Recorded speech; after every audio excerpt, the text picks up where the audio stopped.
ಶ್ರೀಕೃಷ್ಣ ಭಗವದ್ಗೀತೆ ಅಧ್ಯಾಯ 3 ಶ್ಲೋಕ 31ರಲ್ಲಿ ಏನು ಹೇಳಿದರೆ ಕೇಳೋಣ ಬನ್ನಿ. ಕೃಷ್ಣಂ ಒಂದೇ ಜಗದ್ಗುರು. ಡೇ 149. ಶ್ರೀ ಭಗವಾನ್ ಉವಾಚ ಯೇ ಮೇ ಮತಂ ಮಿದಂ ನಿತ್ಯಂ ಅನುತಿಷ್ಠಂತಿ ಮಾನವಃ ಶ್ರದ್ಧಾವಂತೋ ನಸೂಯಂತೋ ಮುಚ್ಯತೆ ತೇಪಿ ಕರ್ಮಭಿಃ. ನನ್ನ ಅಪ್ಪಣೆಗೆ ಅನುಸಾರವಾಗಿ ತಮ್ಮ ಕರ್ತವ್ಯಗಳನ್ನು ನಿರ್ವಹಿಸಿ ಈ ಬೋಧನೆಯನ್ನು ಅಸೂಯೆಯಿಲ್ಲದೆ ಶ್ರದ್ಧೆಯಿಂದ ಅನುಸರಿಸುವವರು ಕರ್ಮಫಲದಿಂದ ಮುಕ್ತರಾಗುತ್ತಾರೆ. ಇಲ್ಲಿ ಶ್ರೀಕೃಷ್ಣ ಮನುಷ್ಯರು ಹೇಗಿರಬೇಕು ಅಂತ ಭಗವದ್ಗೀತೆಯ ಮೂಲಕ ನಮಗೆ ಪಾಠ ಮಾಡಿದ್ದಾರೆ. ಅದರಂತೆ ನಾವು ಜೀವಿಸಿದರೆ ಶ್ರೀಕೃಷ್ಣರಲ್ಲಿ ಐಕ್ಯ ಆಗ್ಬೋದು ಅಂತ ಶ್ರೀಕೃಷ್ಣ ಹೇಳ್ತಿದ್ದಾರೆ.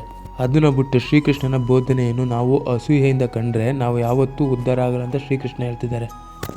ವರ್ಕೌಟ್ ಎಲ್ಲ ಮುಗಿಸ್ಕೊಂಡು ಹಾಲು ಕುಡ್ದು ತಿಂಡಿ ಮಾಡಿ ಆಮೇಲೆ ಕೆಲಸಕ್ಕೆ ಹೊರಟೆ. ಇವತ್ತು ನನ್ನ ಕೆಲಸ ಇದ್ದಿದ್ದು ಮಂಡ್ಯದಲ್ಲಿ ರಾಯರ ಮಠಕ್ಕೆ ಹೋದೆ.